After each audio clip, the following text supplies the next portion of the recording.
저희가 지금 20일 특별 새벽 기도회 가운데 있습니다. 주제가 성령 충만을 받으라는 주제로 계속 각양 다른 말씀의 구절을 가지고 말씀을 전하는데, 성령이 소위 이빠이 차다 보니까 이 말이 성령청 이렇게 말이 좀 더듬더듬 거린 것 같습니다.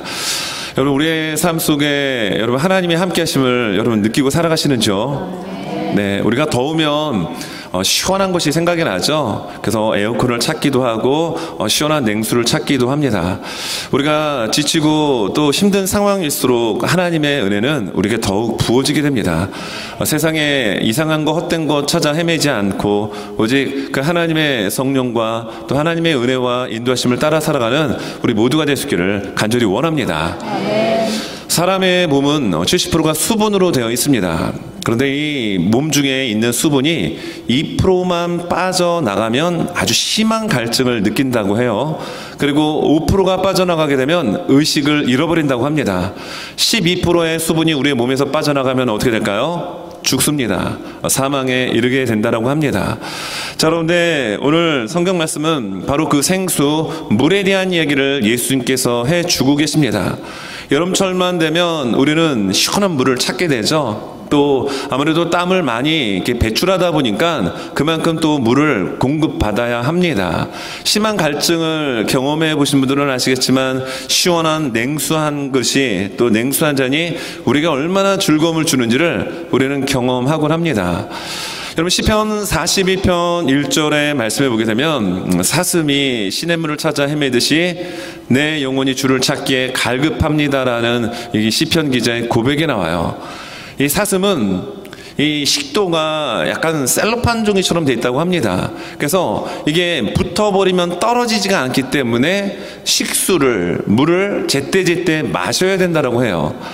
여러분, 우리가 동물의 왕국이라든지 네오지셔널 이런 지오그래픽 같은 경우 동물의 세계를 그린 영상들을 보게 되면 악어가 있고 또 무서운 맹수들이 옆에 있음에도 사슴이 그 물가로 내려가서 경계하며 물을 마시는 장면 여러분 많이 보셨을 겁니다. 왜 악어가 있고 자신을 잡아먹을 수 있는 그런 맹수가 있음에도 여러분 사슴은 왜 그 위험한 곳으로 가서 물을 먹을까요? 물을 제때 마시지 않으면 목이 붙어서 죽기 때문이라는 겁니다. 여러분, 우리가 신앙생활을 하면서 우리는 목마름을 가지고 살아갑니다. 여러분, 영적인 특별한 이 목마름이 우리 안에 있음을 우리가 깨닫고 자각해야 합니다. 여러분, 비가 내리지 않는 논을 보게 되면 어떻게 되죠? 비가 내리지 않는 들판을 보게 되면 어떤 현상을 볼 수가 있습니까? 모든 식물들이 죽어서 그 고유의 푸른색을 잃어버린 채 갈색으로 바뀌어진 것을 우리가 확인할 수가 있습니다.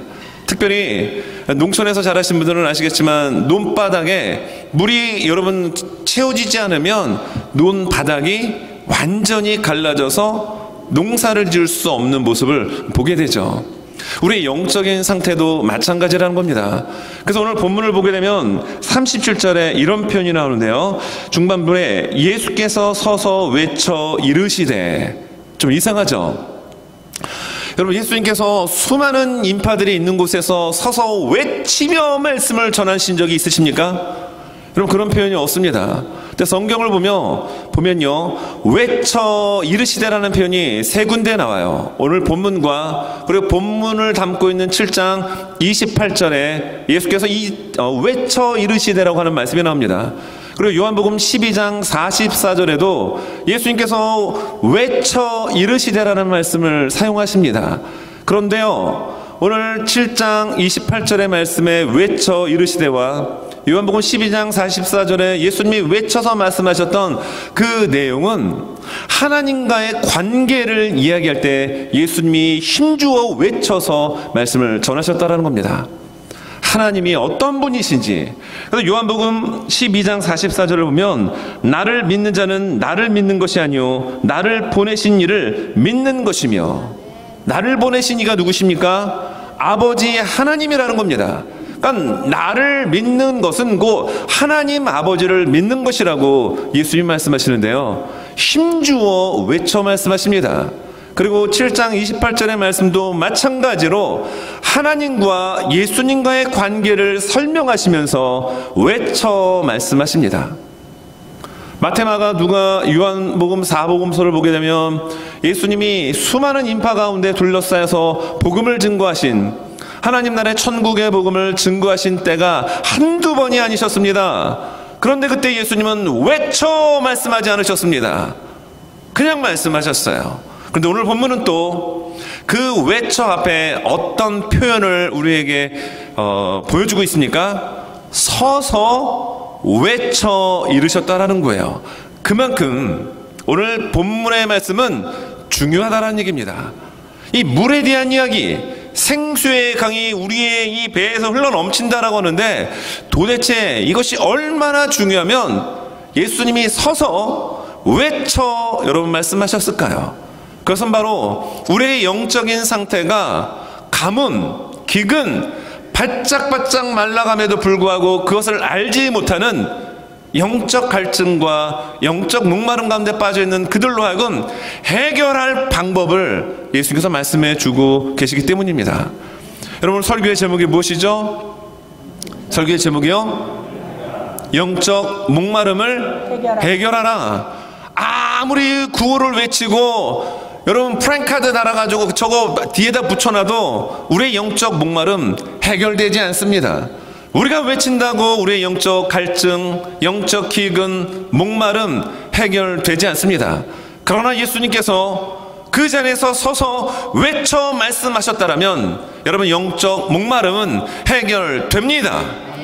자, 그러면 그 영적 목마름을 여러분 어떻게 해결할 수 있을까요? 그 방법에 대해서 예수님이 두 가지로 정말 심플하게 우리에게 말씀해 주십니다.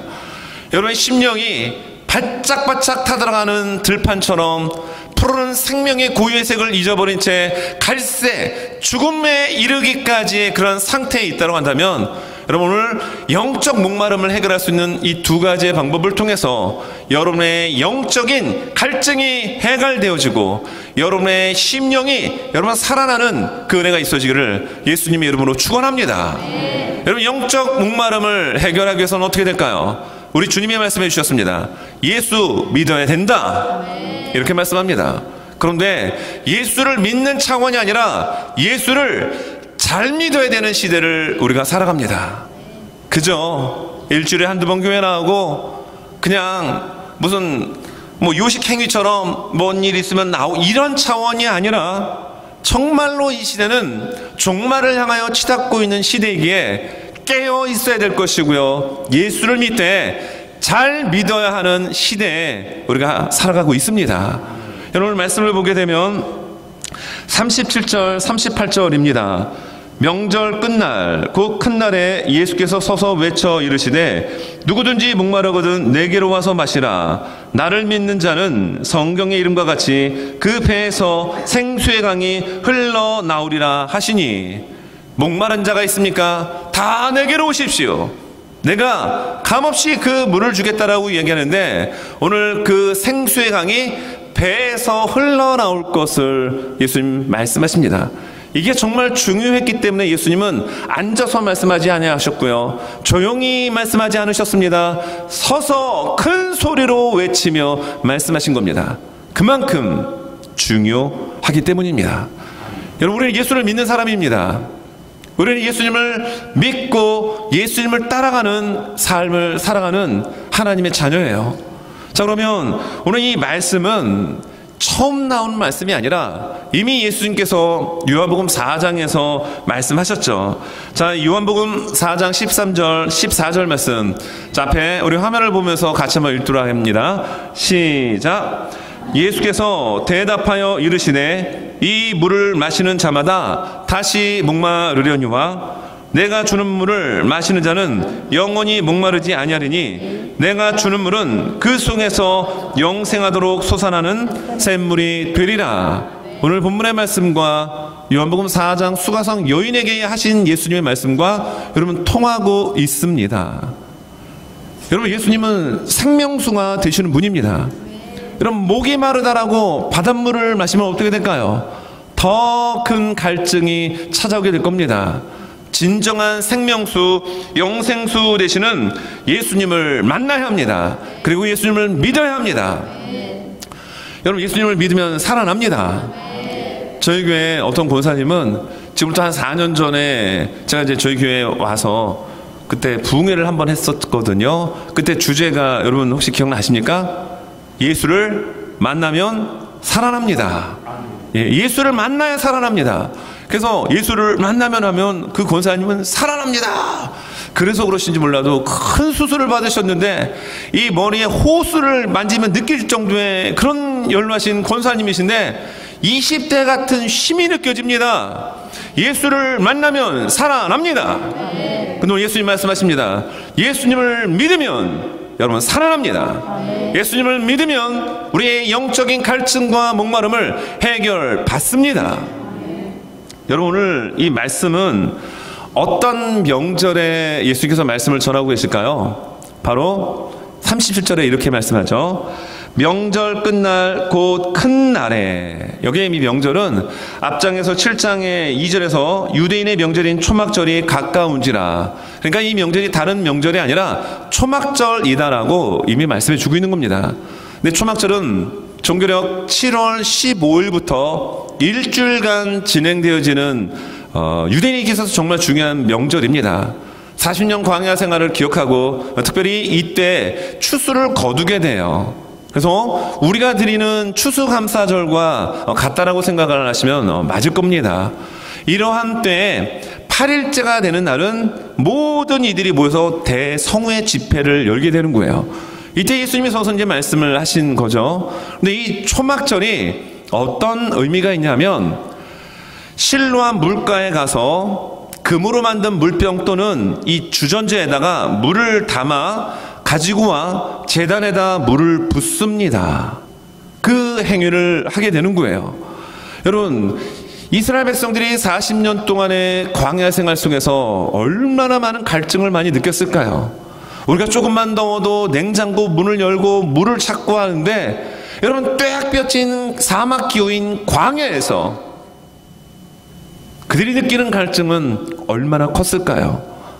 그래서 예수님께서 반석을 상징하는 그 바위를 이 모세로 하여금 하나님께서 깨게 하셔가지고 이스라엘 백성들의 갈증 모든 것들을 한 방에 해결해 주셨습니다. 여러분, 이 반석을 깨트린 사건이 나오게 되는데요. 이 반석은 곧 예수 그리스도라고 바울은 해석까지 해주고 있습니다. 예수님의 몸을 깨트려서 광야에서 갈증에 시달리고 있는 수많은 이들에게 생수를 부어주셨습니다. 누가요? 예수님. 그러므로 오늘 예수님 말씀하시는 겁니다. 내게로 와라. 목마른 자가 있느냐? 다 내게로 오라고 예수님은 초대하고 계십니다. 그러므로 여러분, 우리가 예수님을 잘 믿어야 우리의 영적인 목마름, 갈증을 근본적으로 해결받을 수 있습니다. 여러분, 우리가 신앙생활을 하면서 정말 중요한 것이 우리들의 마음입니다. 무릇 지킬 만한 것보다 너의 마음을 지켜라. 생명의 근원이 어디에서 나옵니까? 우리의 마음에서 나오기 때문이에요. 그래서 예수님의 그 씨 뿌리는 비유 가운데 보게 되면 4가지의 밭이 나오게 되는데 누가복음 8장 6절에서는 그 밭 가운데 하나인 돌밭을 이렇게 설명을 해줍니다. 누가복음 8장 6절, 덜어는 바위 위에 떨어짐에 싹이 났다가 습기가 없으므로 말랐고. 여러분, 씨앗이 떨어졌습니다. 그런데 뿌리를 내렸어요. 그런데 결국 그 돌 위에, 누가복음은 바위로 표현하고 있는데요, 이 돌 위에 습기가 없어 물이 없어 말랐다라고 이야기합니다. 여러분, 이 밭은 우리의 마음의 빛을 비유로 설명하고 있는 거예요. 여러분, 예수님을 잘 믿게 되면 우리의 마음에 습기가 있게 됩니다. 눈물이 있게 됩니다. 감동과 감격이 있게 됩니다. 그런데 믿음 생활하고 신앙 생활한다라고 하는데 시간이 갈수록 마치 물줄기를 잃어버린 사막 기후에 노출된 여러분, 나무와 풀과 모든 것처럼 죽어가고 있는 모습이 보이십니까? 내 영혼의 마음의 밭에 눈물이 사라지고 있기 때문이라는 겁니다. 여러분, 예수님은 생명수가 되십니다. 예수님이 우리 안에 계시면 여러분 우리 안에는 생명이 음돋게 되어 있습니다. 여러분 에스겔서 47장에 보면 성전 문지방에서 흘러나온 물이 모든 바다 가운데 흘러내려갈 때마다 죽은 물고기도 살아납니다. 죽은 나무와 풀들도 살아납니다. 여러분 그 생명수는 예수님이십니다. 그 예수님이 우리 안에 계십니다. 그러면 우리의 영혼은 살아납니다. 그리고 우리의 영혼의 갈증은 해결됩니다. 세상의 헛단한 것, 이상한 것들 자꾸 받아들이다 보면 우리의 영혼이 병들게 되어 있습니다. 여러분들은 무엇으로 여러분의 마음을 채우고 계시나요? 정말로 예수님을 온전히 믿음으로, 예수님 잘 믿음으로 우리의 영혼의 갈증을 해결받을 수 있는 우리 모두가 될 수 있기를 예수님의 이름으로 축원합니다. 요한복음 6장 38절 40절의 말씀에 보면 이렇게 말씀을 하는데, 자, 이 말씀 우리 화면 보면서 같이 한번 읽습니다. 시작. 내가 하늘에서 내려온 것은 내 뜻을 행하려 함이 아니요 나를 보내신 이의 뜻을 행하려 함이니라. 나를 보내신 이의 뜻은 내게 주신 자 중에 내가 하나도 잃어버리지 아니하고 마지막 날에 다시 살려는 이것이니라. 내 아버지의 뜻은 아들을 보고 믿는 자마다 영생을 얻는 이것이니 마지막 날에 내가 이를 다시 살리리라 하시니라. 아멘입니다. 아버지의 뜻은 무엇입니까? 아들을 보고 예수님을 보고 믿는 것. 그래서 무엇을 얻는 것입니까? 영원한 생명, 영생을 얻는 것이 아버지 하나님의 뜻입니다.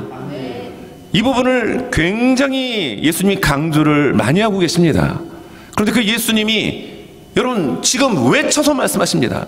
그리고 서서 말씀하십니다. 예수 잘 믿어야 된다라고.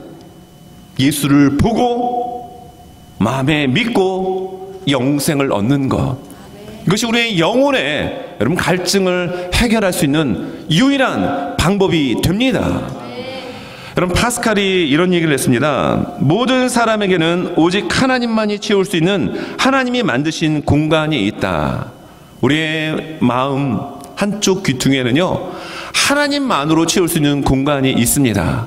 그 공간에 여러분 세상의 돈과 명예와 인기와 사람들이 추구하고 하는 성공적 요소들을 아무리 채워도 마치 갈증이 날 때 짠 바닷물을 마실수록 더 갈증이 느껴지는 것처럼 그렇게 되고 만다라는 겁니다. 그러나 우리의 마음에 하나님만으로 채울 수 있는 이 방에 여러분 예수님을 채우고 하나님을 채우면 우리의 영적 갈급함은, 영적 갈증은 한 번에 해결될 줄로 믿습니다. 오늘 우리가 요한복음 7장을 보고 있어요. 그런데 요한복음 1장부터 7장까지를 보면 매 장마다 물이라고 하는 주제를 가지고 이 사도 요한이 써내려갑니다. 여러분 요한복음 1장에 보면 세례 요한이 예수님에 대한 이야기를 쭉 설명하면서 나는 물로 세례를 베풀거니와 이분은 내가 신들매 풀기도 감당할 수 없을 정도로 큰 분이시다. 근데 이 분은 세례를 주시는데 성령으로 세례를 주시는 분이라고 하면서 자신과 예수님을 이야기합니다. 자신은 무엇으로 세례를 준다라고요? 물로. 그래서 물이라고 하는 이야기를 가지고 이야기합니다. 그럼 요한복음 2장에서는 그 유명한 예수님의 첫 번째 기적이 나오죠. 여러분 무엇이죠? 맞습니다. 가나의 혼인잔치, 물을 포도주로 바꾸는 기적을 예수님이 행하십니다.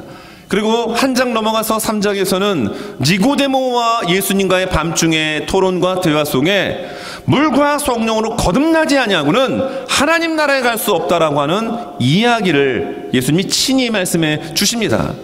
그리고 한 장 넘어가서 요한복음 4장에선 수가성 여인과 함께 이번에는 우물가에서 아예 물을 놓고 집중적으로 이야기하십니다. 생명수 누구냐? 바로 그리스도 되시는 예수님이 바로 나다라고 하면서 물에 대한 이야기를 하십니다. 한 장 넘어가서 요한복음 5장에서는 베데스다 목과 연못 물가에서 38년 동안 쓰러져 있는 혼자 힘으로는 걸어갈 수도 없는 중병 환자를 예수님 만나십니다. 물가였습니다. 연못가였습니다.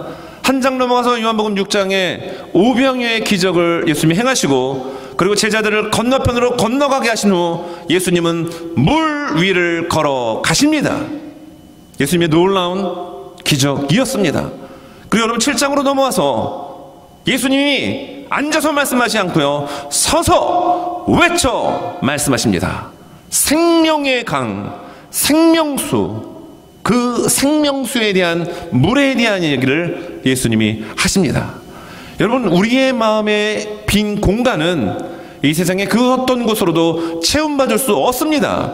오직 하나님으로만이, 오직 예수님만이 우리의 심령에 채움받을 때 우리의 영적 목마름, 이 갈증을 온전히 해소하며 해결받게 될 줄로 믿습니다. 여러분, 우리 정말 예수님 잘 믿을 수 있길 바랍니다. 저는 진짜 예수 잘 믿는 목사 되길 원해요. 요즘은 장담할 수 없는 시대입니다. 뭐 직분이 중요한 게 아니에요. 워낙 많은 우리의 믿음을 송두리째 흔드는 요소들이 얼마나 많은지 모릅니다. 점점 그 물결은 더 거세어질 것입니다. 예수 믿습니다 차원이 아니라 예수 잘 믿어야 합니다. 우리 옆에 분들 바라보면서 한번 인사해 볼까요? 예수 잘 믿읍시다. 잘 믿읍시다. 잘 믿어야 됩니다. 아, 저 예수 믿어, 이 차원이 아니에요. 정말 예수 잘 믿어야 된다는 것을 강조하기 위해서 예수님 처음입니다. 서서 외쳐.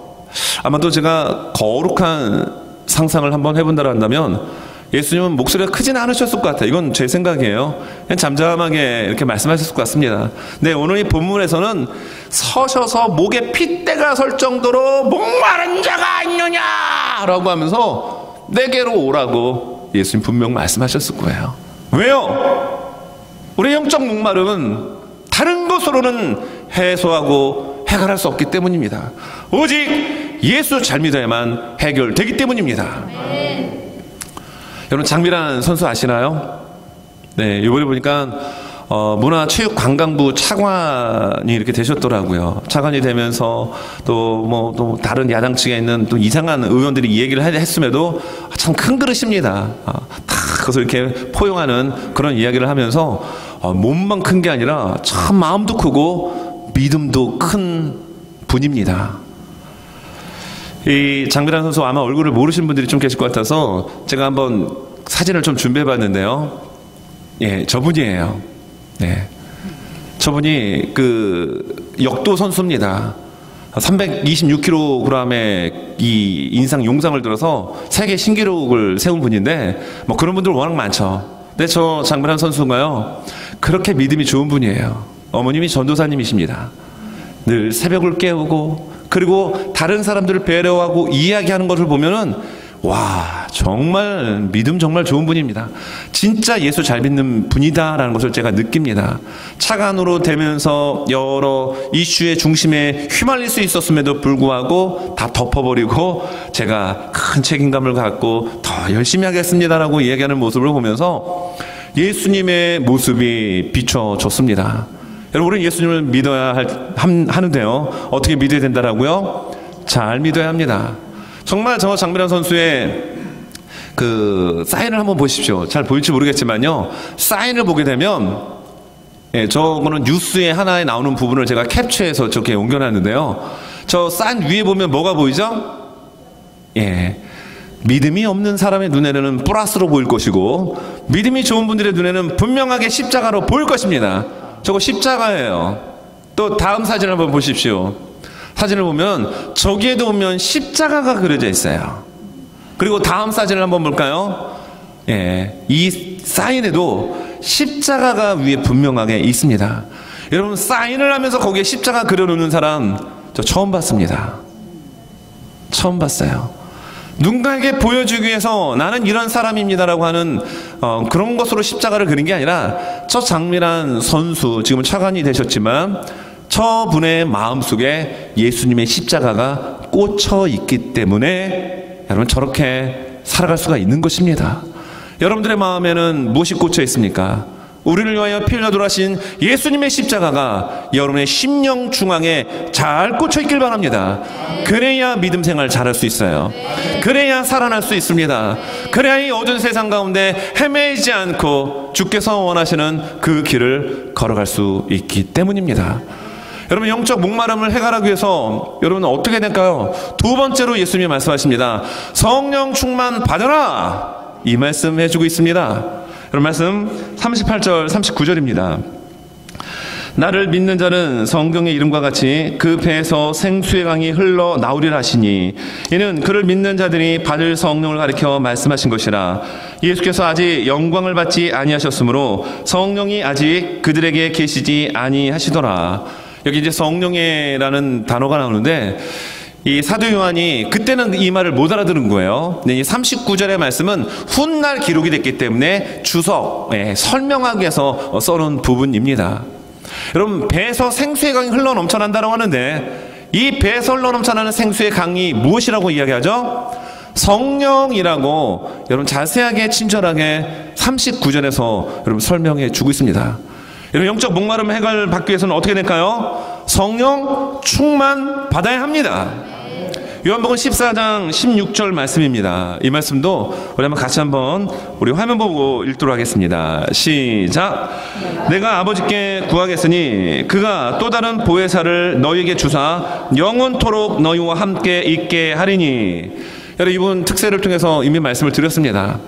여러분, 예수님께서 이 땅에서의 사명을 다 감당하시고 하나님께 올라가실 때 분명히 예수님은 수차례 강조하시며 말씀하셨습니다.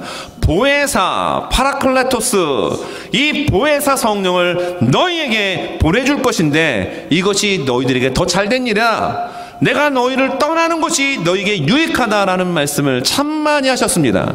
왜입니까? 그래야 성령이 오셔서 제자들과 함께 놀란 하나님의 일들을 펼쳐 나가기 때문입니다. 여러분, 여기 39절에 나오는 이 말씀에 이런 표현이 나오잖아요. 가로 안에 예수께서 아직 영광을 받지 아니하셨으므로.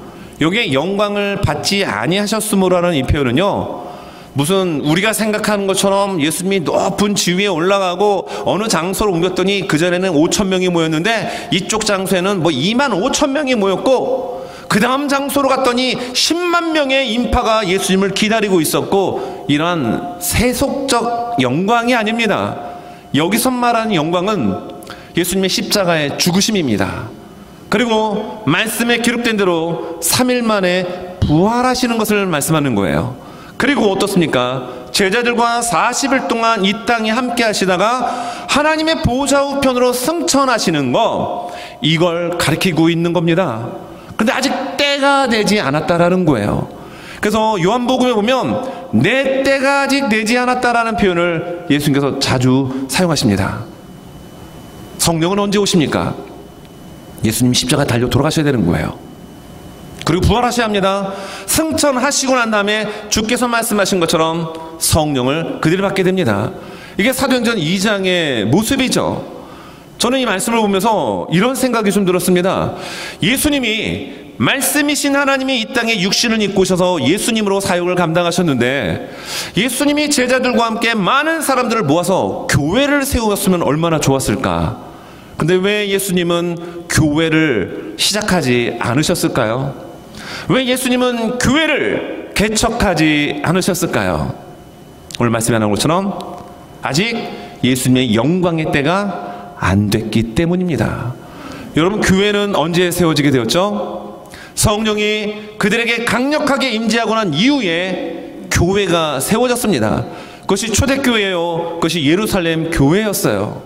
왜 예수님이 죽으시고 부활하시고 승천하신 이후에 성령이 온 다음에 교회가 세워졌을까요? 교회는 예수님의 십자가의 죽으심의 그 핏값 위에 세워져야 되기 때문입니다. 여러분, 교회는 세상에 있는 사람들로부터 불러냄을 받은 사람들의 모임이에요. 동호회가 아닙니다. 친목회가 아닙니다. 무엇입니까? 예수 그리스도를 내 인생의 구주로 고백하는, 예수님이 나 대신에 내가 대신 담당해야 될, 내가 대신 맞아야 될 그 죄 때문에 예수님이 대신 수치와 조롱을 당하셨고 십자가에 달려 돌아가셨습니다. 그리고 부활하셨습니다. 나는 그 예수님을 믿습니다라고 하는 이들이 진정한 믿음의 성도입니다. 그런 사람들에게 하나님의 성령이 부어지게 되는 거예요. 여러분, 하나님의 성령의 충만은 누구에게 여러분 임재가 되어지고 역사가 일어날까요? 예수 믿는 사람 안에 하나님의 성령이 거주하십니다. 여러분 예수 믿는 사람들 안에 성령이 내재하고 계심을 여러분 믿으십니까? 하나님의 성령은 바로 너희들 안에 있다. 그러므로 너희가 하나님의 성전이다라고 바울이 이야기하고 있는 거예요. 오늘 예수님 말씀하셨습니다. 바로 우리의 이 생수의 강물이 배에 쏟다고 흘러넘치는데 이것은 바로 성령이고, 바로 그 성령의 충만함은 예수를 믿는 자 안에서 역사가 일어난다라고 성경은 말씀하고 있습니다. 여러분 이스라엘 백성들의 모습을 한번 생각해 보고자 합니다. 이스라엘 백성들 정말 하나님의 기적과 은혜를 많이 경험했죠. 그런데 그들이 정말 하나님을 잘 경외했습니까? 하나님을 잘 따라갔습니까? 아니었습니다. 정말 하나님 속을 시커멓게 태울 정도로 정말 말 안 들었습니다. 그런데 그들의 모습이 우리들의 모습일 수 있다는 거예요. 에스겔서 37장에 보게 되면 이 골짜기에 뼈들이 막 널브러져 있는 모습을 에스겔 선지자가 보게 됩니다. 자, 그리고 이제 말씀대로 축착 명령을 했더니 뼈들이 축착착착 해서 이렇게 살아나게 됩니다. 근데 완전히 살아나지는 않았습니다. 이 뼈들이 누구일까요? 이 널브러져 있는 수많은 뼈다귀들이 누구일까요? 여러분 성경은 이렇게 우리에게 말씀해 줍니다. 에스겔서 3장 17절에 보니까 또 내게 이르시되 인자야 이 뼈들은 이스라엘 온 족속이라. 그들이 이르기를 우리의 뼈들이 말랐고 우리의 소망이 없어졌으니 우리는 다 멸절되었다 하느니라. 골짜기에 있던 마른 뼈다귀들이 누구였다라고요? 이스라엘 족속이었다라는 겁니다. 그래서 오늘 말씀 11절에도 그 뼈의 상태가 말랐다라는 겁니다. 생명이 없다라는 겁니다. 그리고 에스겔서 37장 2절 마지막 부분에 보면 아주 말랐더라라고 기록합니다. 물기 한 방울 찾을 수 없는 그런 상태였어요. 근데 그 모습이 누구의 모습이라고요? 이스라엘의 모습이었다라는 거예요. 하나님 말씀하십니다. 바로 10절 그 앞부분에서 이에 내가 그 명령대로 대언하였으니, 하나님이 생기를 명령해가지고 그 죽은 자들에게 불어서 들어가라고 명령하라라고 말씀하십니다. 이때 에스겔 선지자가 그 말씀 그대로 순종합니다. 이게 10절 말씀인데요. 이에 내가 그 명령대로 대언하였으니 생기가 그들에게 들어가매 그들이 곧 살아나서 일어나 서는데 극히 큰 군대더라. 아멘입니다. 하나님의 성령이 그들에게 강력하게 임재했을 때 마른 뼈다귀들이 하나님의 강력한 큰 군대가 되었습니다. 우리는 하나님의 성령이 우리 안에 거하시지 않고 하나님의 성령의 인도함 가운데 따라가지 않으면 우리가 하는 모든 일들은 망할 일들을 하고 있는 거예요.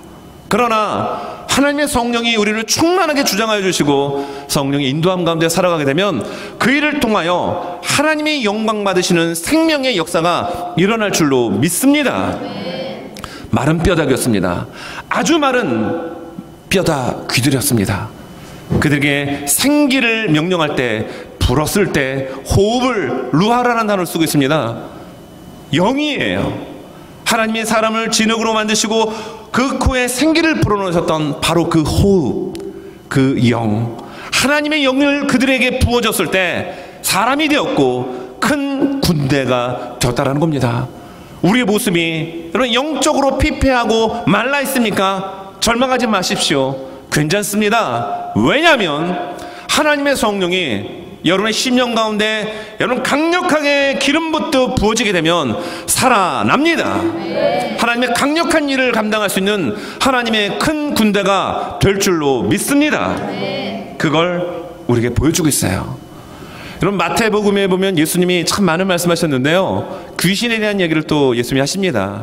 마태복음 12장 43절 이 말씀 같이 한번 우리 소리내서 읽겠습니다. 시작. 더러운 귀신이 사람에게서 나갔을 때 물 없는 곳으로 다니며 쉬기를 구하되 쉴 곳을 얻지 못하고. 예수님이 친히 하신 말씀이에요. 무슨 말씀이죠? 귀신을 쫓아냈는데 귀신이 나가면서 부탁을 합니다. 어디가 무엇이 없는 곳으로 좀 보내달라고요? 물 없는 곳으로 보내달라고 지금 예수님께 구한다라는 것입니다. 여러분 물은, 여기서 물은 무슨 물일까요? 우리가 그냥 식탁에서 시원하게 한 잔 마시는 그런 생수입니까? 무엇을 말할까요? 하나님의 영입니다. 오늘 여기서 말하고 있는 생명수, 물, 생수의 강, 모두 물입니다. 근데 이 물은 결국 무엇이라고 39절에서 설명해주고 있죠? 성령이라고 이야기합니다. 여러분, 하나님의 영이 충만한 사람에게는 악한 영이 범접하지 못합니다. 그래서 정말 무당들이 막 푸닥거리 하는 데 있잖아요. 뭐 작두 타는데 진짜 예수 잘 믿는 사람이 가면요, 작두 못합니다. 왜입니까? 그들의 말로는 여기 큰 신을 믿는 자가 있다는 겁니다. 여러분, 하나님의 성령이 우리 안에 있을 때 귀신은 귀신같이 압니다. 그러나 하나님의 성령이 없는 메말라 있는 죽은 뼈다귀와 같은 영적인 상태에 있으니까 귀신의 놀이터가 될 수 있다는 거예요. 여러분, 우리는 하나님의 영으로 충만해야 합니다. 성령으로 충만해야 합니다. 그래야 여러분, 영적인 목마름으로부터 우리는 해결되어지고 정말로 수많은 악한 영들이 통치하고 속이고 미혹하는 이 시대 속에서 넘어지지 않고 쓰러지지 않고 주께서 원하시는 그 좁은 생명의 길을 올곧이 걸어가게 될 줄로 믿습니다. 말씀을 정리합니다. 파스칼이 좀 귀가 가려울 것 같아요. 아까도 파스칼을 얘기했는데 파스칼이 또 이런 얘기를 했습니다. 사람의 모든 고통은 혼자 방에 머물 줄 모르는 데서 온다. 인간의 모든 고통은 어디서부터 온다고요? 혼자 방 안에 머물 줄 모른다라는 겁니다. 하나님은 우리의 마음에 작은 공간을 만들어 두셨습니다. 오직 무엇으로 채워지는 방이요? 하나님만으로 채워지는 방, 오직 예수님만으로 채워지는 방, 오직 성령님으로만 채워지는 그 방을 만들어 놓으셨습니다. 근데 파스칼의 말에 의하면 인간의 모든 고통은요, 그 방에서 혼자 머물 줄 모른다라는 거예요. 하나님을 떠나고 하나님이 아닌 다른 잡다한 세상의 것들을 다 초대해서 그 안에 놓다 보니 하나님과의 깊은 교제, 그 속에서 점점점 시간이 지날수록 영적 메마름과 깊은 갈증을 만날 수밖에 없게 된다는 겁니다. 저는 우리 교회 가운데 정말 하나님의 놀라운 성령의 충만함의 은혜가 늘 함께하길 원합니다. 여러분의 개인의 심령 속에 정말 예수 잘 믿는 진짜 예수쟁이가 될 수 있기를 저는 간절히 원합니다. 우리 한번 손 들고 한번 해볼까요? 예수를 믿으면 살아납니다. 제가 2년 반 전에 이거 한번 했을 때는 예수를 믿으면 하니까 다 에브리바디 살아납니다 이랬는데 시간이 좀 지나다 보니까 약간 흐릿해지신 것 같아요. 예수를 믿으면 살아납니다. 이게 정상입니다. 네. 예수를 믿으면 살아납니다. 맞습니다. 예수 믿으면 살아납니다. 물이 떨어지는 곳에 죽은 갈색의 풀도 파랗게 살아나듯이 예수 그리스도가 우리 안에 계시고 하나님의 영이 우리 안에 계시면 여러분, 그곳에 생명의 역사가 일어납니다. 갈증이 해결되어지는데 여러분, 시편 42편 1절의 말씀을 우리 한번 큰 소리로 외치고 말씀을 마치겠습니다. 시편 42편 1절입니다. 말씀을 시작하면서 이 말씀을 제가 인용했는데 같이 한번 읽도록 하겠습니다. 사슴이 물 먹으러 갔나요? 오케이. 자, 1절 시작. 하나님이여, 사슴이 시냇물을 찾기에 갈급함같이 내 영혼이 주를 찾기에 갈급하니이다. 아멘입니다. 사슴이 목마름을 해결하기 위해서 맹수에게 죽임을 당할 줄 알고도 그곳에 가서 물을 마시는 이유는 진짜 물 안 마시면 죽거든요. 식도가 달라붙어 죽거든요. 그런 마음으로 주님을 찾기에 갈급한, 그리고 주님을 찾아 잘 믿고 성령의 충만함으로 살아가는 믿음의 전사들이 되시기를 예수님의 이름으로 축원합니다.